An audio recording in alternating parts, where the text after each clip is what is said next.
বিসমিল্লাহির রহমানির রহিম।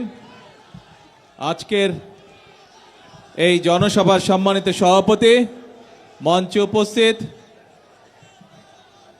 মন্ত্রী পরিষদের সদস্যবৃন্দ, সংসদ সদস্যবৃন্দ, বাংলাদেশ জাতীয়তাবাদী দল বিএনপির কক্সবাজার শাখা এবং চকরিয়া সহ পেকো উপজেলার নেতৃবৃন্দ, আমার সামনে উপস্থিত এলাকার মুরব্বীবর্গ, মা বোনেরা, প্রিয় ভাইরা এবং দলীয় নেতৃবৃন্দ এবং কর্মীরা, আসসালামু আলাইকুম। কেমন আছেন সবাই? আলহামদুলিল্লাহ। অনেকক্ষণ ধরে অপেক্ষা করছেন, তাই না?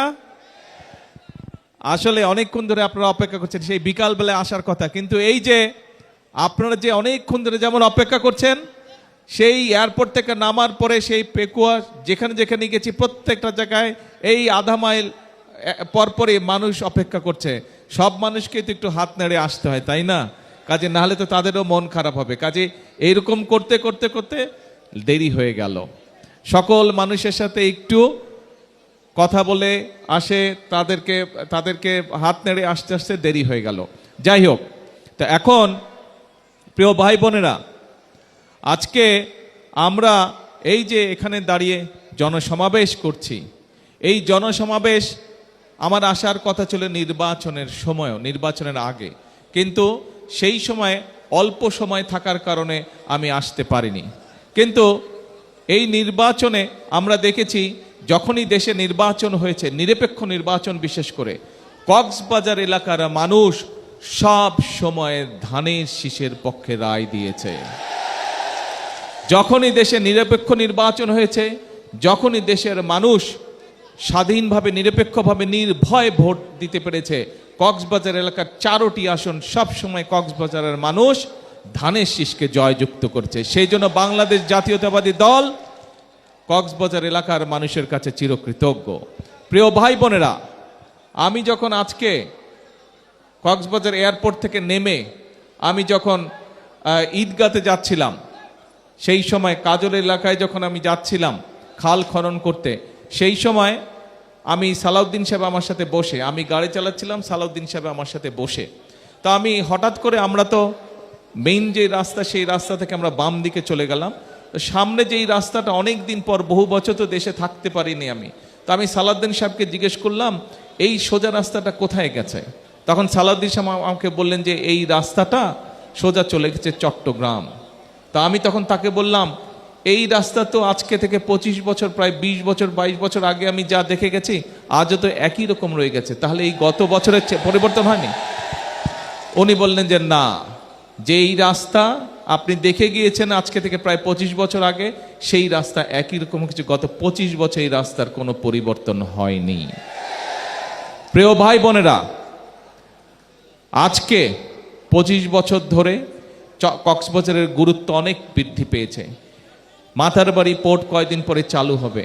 আপনারা নিজেরাই শুনলেন, বর্তমান সরকার, যেই সরকারকে আপনারা নির্বাচিত করেছেন, সেই সরকার মাথারবাড়ি থেকে শুরু করে ভিতরে যেই রাস্তাটা, কি নাম এই রাস্তাটা, যেটা এই যেটা আমরা একনেকে পাশ করলাম, মাতামরি থেকে আনোয়ারা, পটিয়া, বাঁশখালী চক্করে যে রাস্তাটা, এটিকে আমরা ইনশাল্লাহ বড় করব। কিন্তু আমার কাছে মনে হয়েছে এই যে সামনে দিয়ে সোজা যে রাস্তাটি, এটি অত্যন্ত গুরুত্বপূর্ণ। এই রাস্তাটিও আগামী দিনে এই অঞ্চলের অর্থনৈতিক উন্নয়নের জন্য এই রাস্তাটি অন্ততপক্ষে 4 থেকে 6 লেন হওয়া উচিত। ইনশাল্লাহ এই রাস্তার কাজ আমরা ইনশাল্লাহ দ্রুতই হাত দেব, যাতে করে এই রাস্তাটি আমরা চট্টগ্রাম টু কক্সবাজার যে রাস্তাটি, মেইন যে রাস্তাটা, সেটি আমরা ইনশাল্লাহ 4 থেকে 6 লেন করব ইনশাল্লাহ। প্রিয় ভাই বোনেরা, আরেকটি কথা সালাউদ্দিন সাহেব ওনার বক্তব্য বলেছেন, এই এলাকার বহু মানুষ কৃষক আছেন। কৃষকের মধ্যে অনেকেই আছেন, কেউ ধান চাষ করেন, ধানের কৃষক, কেউ মৎস্য চাষ করেন, মৎস্য কৃষক, কেউ লবণ উৎপাদন করে, লবণ চাষি আছে না? এই এলাকার বহু মানুষ লবণ চাষেতে সম্পৃক্ত। কিন্তু আমরা একটু আগেই বক্তব্য শুনেছি, এবং কয়েকদিন আগে, ঈদের আগে আমি যখন পত্রিকায় খবরটি পড়লাম, আমি তখন এর সাথে সংশ্লিষ্ট যারা ব্যক্তিবর্গ আছে তাদেরকে ডেকে আমি বিষয়টা জানলাম, এবং বিষয়টা জানার পরে যখন জানলাম যে কৃষক, লবণ চাষি তার উৎপাদিত পণ্যের মূল্য সঠিকভাবে পায় না, তখন আমি কর্মকর্তাদেরকে নির্দেশ দিলাম যে আপনারা বসে বের করেন কিভাবে আমরা কৃষকদেরকে তাদের উৎপাদিত পণ্যের মূল্য সঠিকভাবে দিতে পারে। ইনশাল্লাহ আগামী কিছুদিনের মধ্যে আমরা একটি দাম নির্ধারণ করব, একটি মূল্য নির্ধারণ করব, যাতে করে লবণ চাষিরা তাদের উৎপাদিত পণ্যের মূল্য পায়। প্রিয় ভাই বোনেরা, আজকে আপনাদের সামনে যেই বক্তব্যটি আমি উপস্থাপন করতে চাই, এই বক্তব্যটি আপনারা হয়তো এরই মধ্যে কিছু কিছু জেনেছেন, কিন্তু যেহেতু এই দেশের মালিক আপনারা, এই দেশের মালিক জনগণ, সেই জন্য জনগণের কতগুলো বিষয় জানার অধিকার রয়েছে। প্রিয় ভাই বোনেরা, দুদিন আগে আমরা বাজেট উপস্থাপন করেছি, নিশ্চয়ই বাজেট দেখেছেন না? পত্রপত্রিকায়, রেডিও, টেলিভিশনে তো আপনারা বাজেট দেখেছেন, শুনেছেন বাজেটের কথা। এই বাজেটে আমরা গত 2 দিন ধরে দেখলাম কিছু মানুষ যারা দেশ সম্পর্কে ধারণা রাখে, দেশের মানুষকে নিয়ে চিন্তা করে, দেশের ভবিষ্যৎ নিয়ে চিন্তা করে, তারা এই বাজেট সম্পর্কে বলেছে যে এই বাজেট মানুষের উপকার করবে। কিন্তু আমরা দেখলাম কিছু কিছু মানুষ সমালোচনা শুরু করলো এই বাজেট উপস্থাপনের, সংসদের, মহান জাতীয় পবিত্র সংসদে বাজেট উপস্থাপনের আগেই আমরা দেখলাম রাস্তায় মিছিল বের হয়ে গেল, মানি না, মানব না, মানি না এই বাজেট। দেখেছেন না আপনারা? এখন প্রিয় ভাই বোনেরা, এই যে বর্তমান সরকার, যেই সরকারকে আপনারা নির্বাচনে জয়যুক্ত করে দেশ পরিচালনার দায়িত্ব দিয়েছেন, আমরা এই বাজেট উপস্থাপন করেছি। এই বাজেটে আমরা কি করেছি?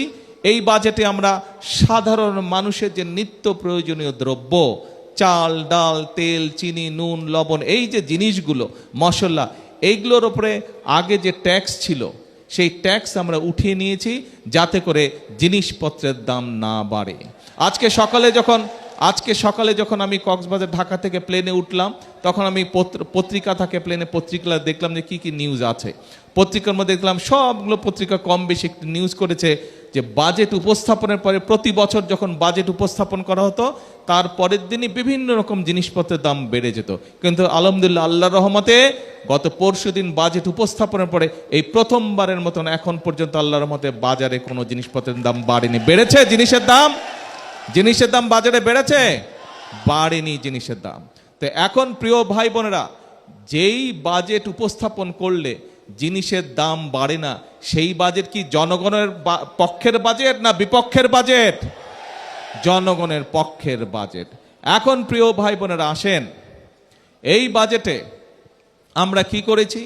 এই বাজেটে আমরা বিভিন্ন ওষুধপত্র থেকে শুরু করে বিভিন্ন চিকিৎসার যে বিষয়গুলো ছিল সেগুলোর উপর থেকে আমরা ট্যাক্স কমিয়ে নিয়েছি। যেমন কিডনির প্রবলেম আছে, অনেক ডায়ালিসিস করতে হয়, এই ডায়ালিসিস করতে গেলে অনেক মানুষের অনেক খরচ হয়। যেই ওষুধপত্রগুলো কিডনি ডায়ালিসিসের জন্য আনতে হতো, সেই ওষুধগুলোর উপর থেকে আগে ট্যাক্স ছিল, আমরা সব ট্যাক্স সরিয়ে নিয়েছি। তার ফলে এখন প্রত্যেকটি যে সকল কিডনি ডায়ালিসিসের রোগী আছে, সেই রোগীরা এখন যখন কিডনি ডায়ালিসিস যাবে তাদের 800 থেকে 1000 টাকা, আগে যেইখানে খরচ বেশি হতো এখন সেইখানে খরচ কম হবে ইনশাআল্লাহ। এখন প্রিয় ভাই বোনেরা বলেন, যেই বাজেট দেওয়ার ফলে কিডনি রোগীদের খরচ কমে যাবে, সেই বাজেট কি জনগণের পক্ষের বাজেট নাকি জনগণের বিপক্ষের বাজেট? জনগণের পক্ষের বাজেট। আসেন প্রিয় ভাই বোনেরা, বাংলাদেশে বহু হার্টের রোগী আছে, বহু মানুষ, আমাদের আত্মীয় স্বজন, মা, ভাই, বোন, পরিবারের সদস্য, অনেকেরই হার্টের অসুখ আছে না? এই হার্টের বাইপাসের জন্য, এই হার্টের চিকিৎসার জন্য যেই জিনিসগুলো, যন্ত্রপাতিগুলো দরকার হতো, সেইগুলো আমরা ট্যাক্স আগে ছিল, আমরা সেই ট্যাক্সগুলো এখন বাতিল করে দিয়েছি। তার ফলে কি হয়েছে? আগে যেই চিকিৎসা করার জন্য, এই যে হার্টের বাইপাসের জন্য, যে স্টেন্টিংয়ের জন্য যে আগে 1 লক্ষ 1.25 লক্ষ টাকা খরচ হতো, সেটি কমে এখন প্রায় 50-60 হাজার ভিতরে চলে যাবে, অর্থাৎ অর্ধেক খরচ কমে যাচ্ছে মানুষের। এখন আমাকে বলেন প্রিয় ভাই বোনেরা, এই যে জনগণের পকেট থেকে যে আগে যেখানে 1 লক্ষ টাকা খরচ হতো, সেইখানে যদি এখন অর্ধেক টাকা খরচ হয়, তাহলে লাভটা কার হলো? লাভটা হলো জনগণের। তাহলে এই যে জনগণের খরচটা কমে গেল, চিকিৎসার খরচটা কমে গেল, এটা কি জনগণের পক্ষের হলো না বিপক্ষের হলো ভাই? পক্ষের হলো। এখন আসেন, অনেকে আছে চোখের ছানি অপারেশন, বিভিন্ন চোখের অপারেশনের করার পরে লেন্স লাগাতে হয় যাতে ঠিকভাবে দেখতে পায়। এই লেন্সের উপরেও আগে ট্যাক্স ছিল, এখন এই লেন্সের উপর থেকে আমরা ট্যাক্স সরিয়ে নিয়েছি, যাতে অনেক মুরব্বী মানুষ আছে যারা রিটায়ার হয়ে গেছে, যারা অবসর জীবনে আছে, তাদেরকে এই চোখের চিকিৎসা করতে হয়, ফলে তাদের পক্ষে এত টাকা দেওয়া সম্ভব না। ফলে এই লেন্স কিনতেও আগে যেই খরচ হতো সেটিও এখন অর্ধেকের বেশি খরচ কমে নিয়ে আসবে। তাহলে প্রিয় ভাই বোনেরা বলেন তো, এই যে খরচ কমে গেল জনগণের, যাদের চোখের অপারেশন হবে তাদের যে খরচ কমে গেল, তাহলে এইটি কার পক্ষে গেল? জনগণের পক্ষে গেল না বিপক্ষে গেল? জনগণের পক্ষে গেল। তাহলে প্রিয় ভাই বোনরা, এখন আসেন, আমরা বাজেটের দিন দেখলাম, বাজেটের পরেও দেখলাম, সামাজিক গণমাধ্যম যেগুলো আছে সেখানে দেখলাম বিভিন্ন সংবাদ দেখলাম, বিভিন্ন ভিডিও দেখলাম। কি দেখলাম? কতগুলো রাজনৈতিক দল তারা প্রতিবাদ জানালো এই বাজেট যে বিএনপি সরকার যে বাজেট দিয়েছে এই বাজেটের বিপক্ষে তারা প্রতিবাদ জানালো। তারা বলল এই বাজেট হচ্ছে গণবিরোধী বাজেট। এখন বিএনপি সরকার এই ওষুধপত্রের উপরে, নিত্য প্রয়োজনীয় জিনিসের উপরে ট্যাক্স কমিয়েছে যাতে করে মানুষ একটু শান্তিতে স্বস্তিতে থাকতে পারে। কিন্তু বিএনপি সরকার এই বাজেটে কিসের উপরে ট্যাক্স বাড়িয়েছে বলেন তো ভাই? সিগারেটের উপরে ট্যাক্স বাড়িয়েছে, মদের উপরে ট্যাক্স বাড়িয়েছে। এখন যেই রাজনৈতিক দলগুলো মানি না, মানব না বলছে, তাহলে কি আমরা ধরে নিব যে তারা সিগারেট এবং মদের উপরে কেন ট্যাক্স বাড়ালো সেই জন্য মানি না, মানব না করছে? তাহলে যারা মদের উপরে ট্যাক্স বাড়ালে প্রতিবাদ জানায়, সিগারেটের উপরে ট্যাক্স বাড়ালে প্রতিবাদ জানায়, তারা কি জনগণের জন্য রাজনীতি করে? জনগণের জন্য রাজনীতি করে না।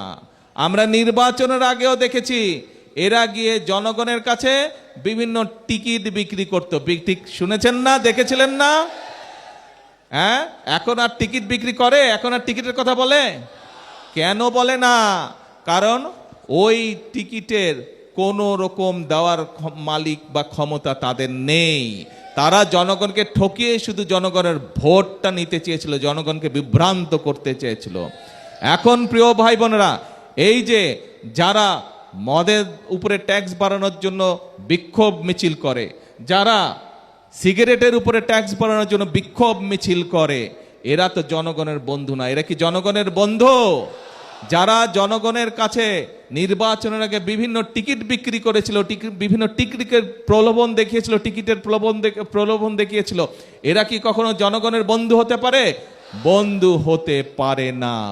প্রিয় ভাই বোনেরা, আমরা যদি অতীত ইতিহাস দেখি, আমরা যদি 1971 সাল থেকে 1996 সাল, 1986 সাল, 2008 সাল, প্রত্যেকটি সময় যখন এই দেশের মানুষের সামনে সংকট আছে, প্রত্যেকটি সময় যদি আমরা বিশ্লেষণ করি, দেখব যে এই যে আজকে যারা মদের ট্যাক্স বাড়ানোর জন্য প্রতিবাদ বিক্ষোভ করছে, আজকে যারা সিগারেটের উপরে ট্যাক্স বাড়ানোর জন্য বিক্ষোভ করছে, এই দলের লোকজন আমরা দেখেছি সেই সময়েও তারা বিভ্রান্ত করেছিল জনগণকে।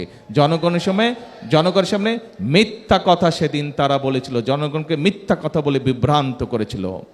অপরপক্ষে প্রিয় ভাই বোনেরা, অপরপক্ষে আপনাদের নিশ্চয়ই পরিষ্কার মনে আছে, আমরা নির্বাচনে গেলে বাংলাদেশ জাতীয়তাবাদী দল, আমরা দেশের মানুষকে কি বলেছিলাম যে বিএনপি যদি নির্বাচিত হয় তাহলে এই যে লক্ষ লক্ষ কোটি কোটি মা বোনেরা, 20 কোটি জনসংখ্যার দেশ বাংলাদেশ, এই 20 কোটি জনসংখ্যার অর্ধেকের বেশি মানুষ হচ্ছে নারী, মা বোনেরা। এই মা বোনেরাই আমাদের সংসারটিকে চালিয়ে রাখে। মা বোনেরা সংসার দেখে বলেই আজকে সংসার বাংলাদেশের, আমরা যারা আছি, আমরা যারা বাইরে কাজ করি, দিন শেষে যখন আমরা ঘরে ফিরে যাই, মা বোনেরা সংসার দেখে বলেই আমরা শান্তিতে ঘরে থাকতে পারি।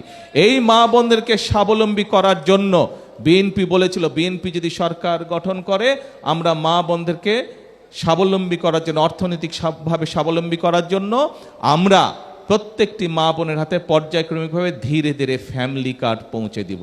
যেই ফ্যামিলি কার্ডের মাধ্যমে প্রতি মাসে বাংলাদেশের প্রত্যেকটি, বিশেষ করে গ্রামে গঞ্জে খেটে খাওয়া যে পরিবারগুলো আছে, যেই পরিবারের প্রধান নারী প্রধান যে আছে, তার হাতে আমরা প্রতি মাসে ফ্যামিলি কার্ডের মাধ্যমে 2,500 টাকা করে তুলে দিব, যাতে করে এই 2,500 টাকা দিয়ে সে তার সন্তানের জন্য লেখাপড়ার ব্যবস্থা করতে পারে।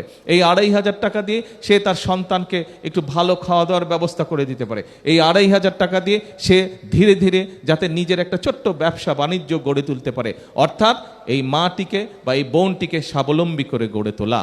প্রিয় ভাই বোনেরা, আপনারা দেখেছেন এই যে ভোট দিয়েছিলেন, ভোটের কালি শুকোনোর আগেই বিএনপি সরকার এই ফ্যামিলি কার্ড দেওয়ার কাজ শুরু করেছিল।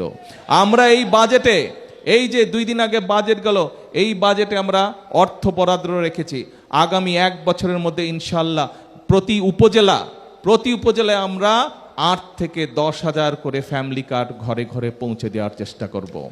8 থেকে 10,000টি পরিবারকে এই আগামী, অর্থাৎ সারা বাংলাদেশে প্রায় আমরা 42 লক্ষ পরিবারের কাছে আমরা ইনশাল্লাহ আগামী 1 বছরের মধ্যে ফ্যামিলি কার্ড পৌঁছে দেব। প্রিয় ভাই বোনেরা, এই যে ফ্যামিলি কার্ড যদি মা বোনেরা পায়, তাহলে কি পরিবারগুলোর উপকার হবে না ক্ষতি হবে? কি জোরে বলেন না, উপকার হবে না ক্ষতি হবে? ক্ষতি হবে। কি মা বোনেরা, আপনারাই তো পাবেন, বলেন না উপকার হবে? আচ্ছা, তার মানে যারা সেদিন বিক্ষোভ প্রতিবাদ করেছিল এই বাজেট মানি না, মানব না, তাহলে কি তারা এই মা বোনদের বিপক্ষে না? এই এতগুলো কোটি কোটি মা বোনের বিপক্ষে? এই মা বোনেরা অর্থনৈতিকভাবে যাতে স্বাবলম্বী হতে না পারে, তাহলে কি আমরা ধরে নিব সেই দলের লোকজন চায় না এই বাংলাদেশের মা বোনেরা স্বাবলম্বী হোক? তাই তো নাকি? ঠিক। আসেন এবার, একটু আগে যে আমি লবণ চাষি ভাইদের কথা বললাম, আমরা নির্বাচনের আগে বলেছিলাম যে বিএনপি যদি সরকার গঠন করতে পারে, তাহলে আমরা কৃষক ভাইদেরকে, মাদেরকে যেরকম আমরা ফ্যামিলি কার্ড দেব, ঠিক একইভাবে কৃষক ভাইদেরকেও আমরা কৃষি কার্ড দিব ইনশাল্লাহ। এই বাজেটে আমরা অর্থ বরাদ্দ রেখেছি, আগামী 1 বছর আমরা সারা বাংলাদেশে প্রায় 40 লক্ষ কৃষকের হাটে আমরা কৃষি কার্ড পৌঁছে দিব। যেই কৃষি কার্ডের মাধ্যমে প্রত্যেকটি কৃষক ভাই এককালীন, সারা বছরে এককালীনের জন্য তাদেরকে আমরা 2,500 টাকা করে দিব, যাতে সে তার ফসলের বীজ, সার, কীটনাশক, ওষুধ কিনতে যাতে তার উপরে অর্থনৈতিক চাপ কম পড়ে, সেই সহায়তা আমরা তাদেরকে দিব। এখন ভাই, এই যে শুধু লবণ কৃষক ভাইরা না, লবণ চাষিরা না, সে লবণ চাষিও এই কৃষক কার্ড পাবে। মৎস্য চাষি আছে, এই এলাকায় বহু মানুষ আছে যারা চিংড়ি ঘেরের ব্যবসা করে, চিংড়ি চাষি করে না, তাদেরকেও এটা দিব। আবার যারা ধান চাষ করে তাদেরকেও দেবো ইনশাল্লাহ। আগামী 1 বছরে প্রতি উপজেলায় প্রায় 8,000 কৃষক ভাইদের হাতে আমরা এই কৃষি কার্ড পৌঁছে দিতে পারবো ইনশাল্লাহ। এখন আমাকে বলেন প্রিয় ভাই বোনেরা, এই কৃষক কার্ড যদি এই 40 লক্ষ কৃষক বাংলাদেশে যদি এই কৃষক কার্ড পায়, তাহলে কি উপকারটা মানুষের হবে নাকি অন্য কারো হবে? এই দেশের কৃষক ভাইদেরই তো উপকার হবে, তাই না? তাহলে কি দাঁড়ালো? যারা এই বাজেটের বিরুদ্ধে কথা বলে, যারা এই বাজেটের বিরুদ্ধে রাজপথে নেমে বিক্ষোভ দেখায়, তাহলে কি তাদের এই বিক্ষোভ সেই সকল বাংলাদেশের সকল কৃষক ভাইদের বিরুদ্ধে হলো না? তাহলে যারা বাংলাদেশের কৃষকের বিরুদ্ধে বিক্ষোভ মিছিল করে, তারা কি কখনো মানুষের বন্ধু হতে পারে? তারা বাংলাদেশের মানুষের বন্ধু হতে পারে না। প্রিয় ভাই বোনেরা, এখানেই শুধু নয়, আমরা বলেছি যে এই যে দেখেন এই এলাকা কক্সবাজার, চট্টগ্রাম সহ সারা বাংলাদেশে বহু আমরা যারা মুসলমান, মসজিদের ইমাম সাহেব আছে, মাদ্রাসা মসজিদের খতিব সাহেব আছে, মুয়াজ্জিম সাহেব আছে, অন্য ধর্মেরও ধর্মীয় গুরু আছে।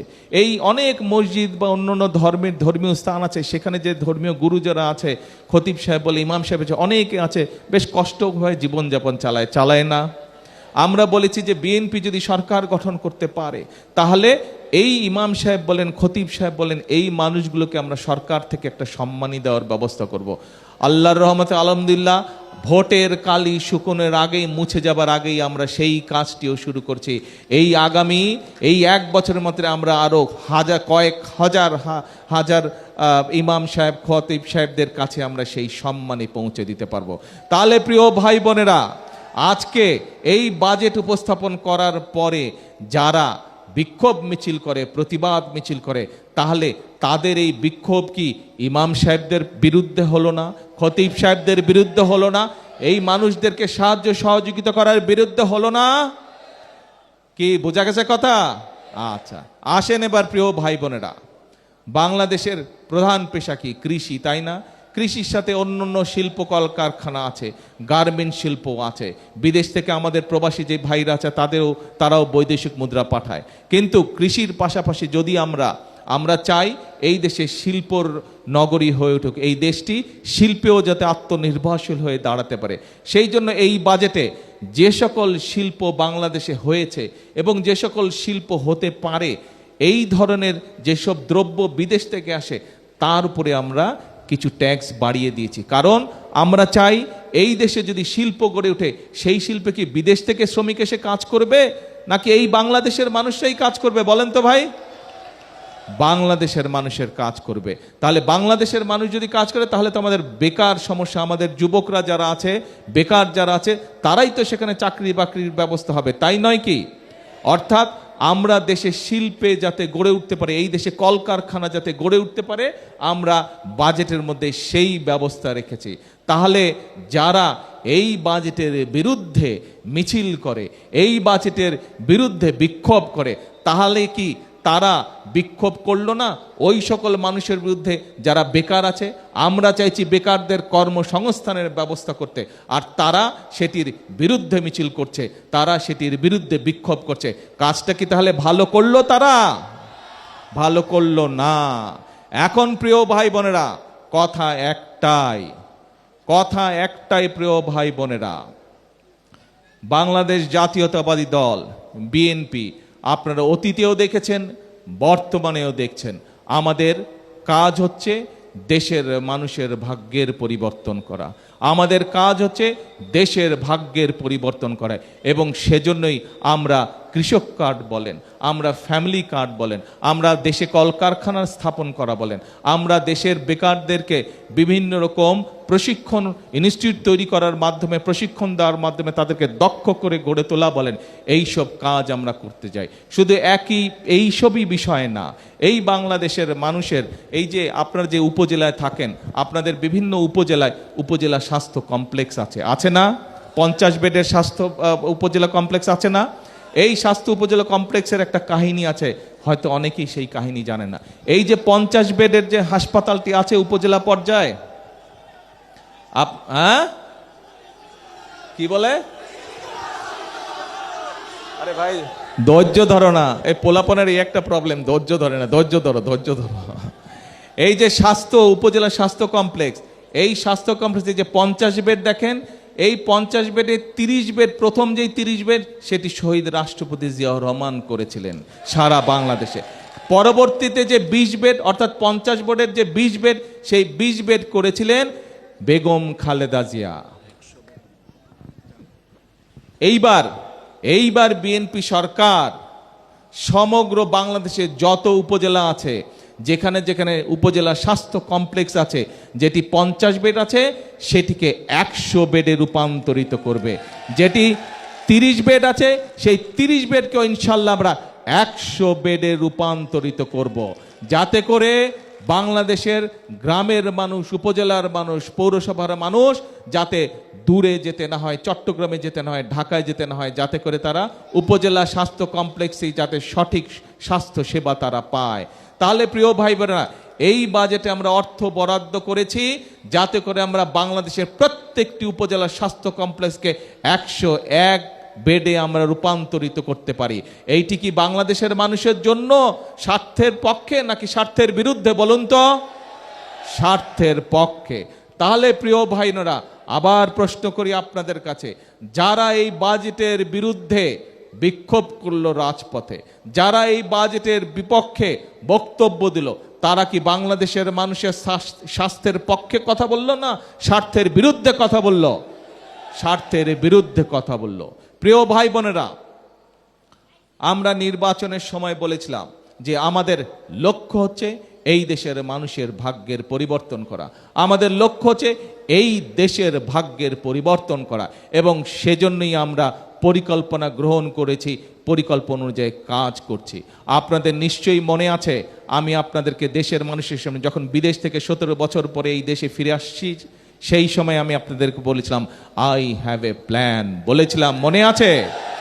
আজকে দেশের মানুষের ভাগ্যের পরিবর্তনের জন্য, আমাদের সন্তানদের শিক্ষার ব্যবস্থা করার জন্য, আমাদের মা বোনদেরকে স্বাবলম্বী করার জন্য, আমাদের কৃষক ভাইদেরকে স্বাবলম্বী করার জন্য, এই দেশে শিল্প কলকারখানা গড়ে তোলার জন্য, এই দেশের বেকারদের কর্মসংস্থানের ব্যবস্থা করার জন্য, এই দেশের মানুষের স্বাস্থ্য ব্যবস্থা গড়ে তোলার জন্য যে সকল পরিকল্পনা, এইগুলোই হচ্ছে আই হ্যাভ এ প্ল্যানের অংশ। প্রিয় ভাই বোনেরা, আজকে দেশ স্বাধীনের পর থেকে আমরা দেখেছি, যখনই দেশ সামনের দিকে এগিয়ে যেতে চেষ্টা করেছে, যখনই শহীদ জিয়ার নেতৃত্বে, যখনই বেগম খালেদা জিয়ার নেতৃত্বে বাংলাদেশ ধীরে ধীরে অর্থনৈতিকভাবে স্বাবলম্বী হতে শুরু করেছে, যখনই বাংলাদেশের মানুষের ভাগ্যের পরিবর্তন হতে শুরু করছে, ঠিক সেই সময়ে একটি স্বার্থন্বেষী মহল ষড়যন্ত্র শুরু করেছিল।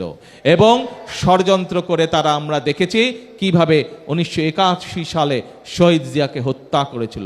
আমরা দেখেছি কিভাবে মাসের পর মাস, দিনের পর দিন হরতাল আহ্বান করে এই দেশের অর্থনীতিকে ধ্বংস করে দেওয়া হয়েছিল। প্রিয় ভাই বোনেরা, আমরা দেখেছি অতীতে কিভাবে বিএনপি যখন দেশের মানুষের ভাগ্যের পরিবর্তনের জন্য কাজ করছিল, আমরা দেখেছি কিভাবে বিএনপিকে হুমকি প্রদান করা হয়েছিল। এই দেশের জনগণের স্বার্থের বিপক্ষে কথা বলে হরতাল ডাকা হয়েছিল এবং পরিষ্কারভাবে বলে দেওয়া হয়েছিল, বিএনপিকে 1 মিনিটের জন্য শান্তিতে আমরা থাকতে দেব না। মনে আছে আপনাদের? মনে আছে। প্রিয় ভাই বোনেরা, ঠিক যাদেরকে সাথে নিয়ে তারা বলেছিল কথা, যাদেরকে সাথে নিয়ে বিএনপির বিরুদ্ধে 173 দিন হরতাল করেছিল, সেই অংশটাই আজকে দেখছি আবার একইভাবে বলা শুরু করেছে, এই বাজেট মানি না, এই বাজেট গণবিরোধী বাজেট, এই পরিকল্পনা ভালো না, এই পরিকল্পনা ভালো না। এইভাবে তারা দেশের মানুষকে আবারও বিভ্রান্ত করার কাজ শুরু করেছে। প্রিয় ভাই বোনেরা, বাংলাদেশের মানুষ স্বৈরাচারকে বিদায় করেছে আজ থেকে 2 বছর আগে। স্বৈরাচারকে বিজয় করে বাংলাদেশের মানুষ আজ গণতন্ত্রের সূচনা করেছে। স্বৈরাচারকে বিদায় করে বাংলাদেশের মানুষ আজ নিজের ভাগ্য পরিবর্তনের জন্য আবারও যাত্রা শুরু করেছে। কিন্তু স্বার্থন্বেষী একটি মহল আবার বিভ্রান্তমূলক কথা বলে বাংলাদেশে অশান্তির সৃষ্টি করছে। আজকে আপনাদেরকে এবং আপনাদের মাধ্যমে সমগ্র বাংলাদেশের গণতান্ত্রিক মানুষের কাছে আমি পরিষ্কারভাবে আজকে তুলে ধরতে চাই যে আমাদেরকে আজকে সতর্ক থাকতে হবে, সজাগ থাকতে হবে, যে কোনোভাবেই যেন বাংলাদেশে আর গণতন্ত্রকে কেউ হত্যা করতে না পারে, কোনোভাবেই যেন বাংলাদেশের মানুষের গণতান্ত্রিক অধিকারকে আর কেউ ছিনিয়ে নিতে না পারে, কোনোভাবেই যেন আজকে আমাদেরকে সতর্ক থাকতে হবে, কোনোভাবেই যেন বাংলাদেশের মানুষের অর্থনৈতিক স্বাধীনতা যা ধীরে ধীরে শক্তিশালী হচ্ছে, সেই স্বাধীনতা কেউ যাতে ছিনিয়ে নিতে না পারে, আজকে আমাদেরকে সতর্ক থাকতে হবে। প্রিয় ভাই বোনেরা, এই দেশের বাংলাদেশের মানুষ 1971 সালে যুদ্ধ করে এই দেশকে স্বাধীন করেছে। প্রতিবার যখনই গণতন্ত্রের উপর আঘাত এসেছে, সেই 90 সালেই হোক, সেই 2024 সালের 5ই আগস্ট হোক, প্রতিবার বাংলাদেশের মানুষ তাদের বুকে তাজা রক্ত ঢেলে দিয়ে প্রতিবার গণতন্ত্রকে রক্ষা করেছে। প্রিয় ভাই বোনেরা, এখন গণতন্ত্রের যাত্রা শুরু হয়েছে, জনগণের শাসন এখন শুরু হয়েছে দেশের মধ্যে। প্রিয় ভাই বোনেরা, আজকে আমাদেরকে সতর্ক থাকতে হবে যে জনগণের শাসনের এই চলার পথকে যাতে কেউ বাধাগ্রস্ত করতে না পারে, এই ব্যাপারে আমাদেরকে খেয়াল রাখতে হবে। প্রিয় ভাই বোনেরা, আপনাদের নিশ্চয়ই মনে আছে, সব সময় আমি একটি কথা বলি, আমাদের রাজনীতির সকল শক্তির উৎস হচ্ছে জনগণ।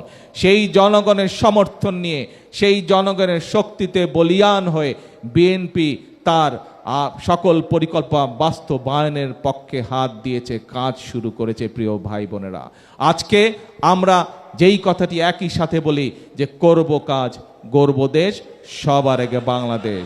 কিন্তু প্রিয় ভাই বোনেরা, আজকে নতুনভাবে বলতে চাই, করব কাজ, গর্ব দেশ, সবার জন্য বাংলাদেশ। যে বাজেট আমরা দিয়েছি, এই বাজেট দিয়ে ধীরে ধীরে আমরা বাংলাদেশের মানুষের ভাগ্যের পরিবর্তন করতে চাই। যেই বাজেট আমরা উপস্থাপন করেছি, এই বাজেট বাস্তবায়ন করার মাধ্যমে কৃষকের ভাগ্যের পরিবর্তন করতে চাই। এই বাজেট বাস্তবায়ন করার মাধ্যমে বাংলাদেশের নারীদের ভাগ্যের পরিবর্তন করতে চাই, তাদেরকে স্বাবলম্বী করতে চাই। এই বাজেট বাস্তবায়ন করার মাধ্যমে আমরা বাংলাদেশের কৃষক ভাইদের ভাগ্যের পরিবর্তন করতে চাই। এই বাজেট বাস্তবায়ন করার মাধ্যমে আমরা বাংলাদেশের ভবিষ্যৎ সন্তানদের শিক্ষা ব্যবস্থাকে সুন্দরভাবে গড়ে তুলতে চাই। এই বাজেট পর্যায়ক্রমে বাস্তবায়ন করার মাধ্যমে আমরা বাংলাদেশের স্বাস্থ্যের ব্যবস্থার উন্নতি করতে চাই। এই বাজেট বাস্তবায়ন করার মাধ্যমে আমরা বাংলাদেশের বেকারদের কর্মসংস্থানের ব্যবস্থা করতে চাই। এই বাজেট পর্যায়ক্রমিকভাবে বাস্তবায়ন করার মাধ্যমে আমরা বাংলাদেশকে একটি শিল্পের দেশ হিসেবে গড়ে তুলতে চাই। সেই জন্যই আমি বলছি, করব কাজ গড়ব দেশ, সবার জন্য বাংলাদেশ। কি নতুন কথাটি? করব কাজ সবার জন্য বাংলাদেশ। একসাথে আছেন আমার সাথে আপনারা সবাই ইনশাআল্লাহ। আর এই এলাকার উন্নয়নের জন্য যে যে কাজ করতে হবে, কারণ আমি বক্তব্যের প্রথমেই বলেছি যে বিএনপিকে যতবার দেশে স্বাধীনভাবে নিরপেক্ষভাবে নির্বাচন হচ্ছে, প্রত্যেকটি সময়ে কক্সবাজারের মানুষ 4টি আসন বিএনপিকে উপহার দিয়েছে। ইনশাআল্লাহ এই এলাকার উন্নয়নের জন্য বিএনপি অতীতে যেভাবে কাজ করেছে, ইনশাআল্লাহ বিএনপি এই এলাকার কক্সবাজার জেলার উন্নয়নের জন্য ভবিষ্যতেও ইনশাআল্লাহ একইভাবে কাজ করবে এবং একসাথে আমরা কাজ করব, একসাথে আমাদের দেশকে গড়ে তুলব সবার জন্য ইনশাআল্লাহ। আল্লাহ হাফেজ। বাংলাদেশ জিন্দাবাদ।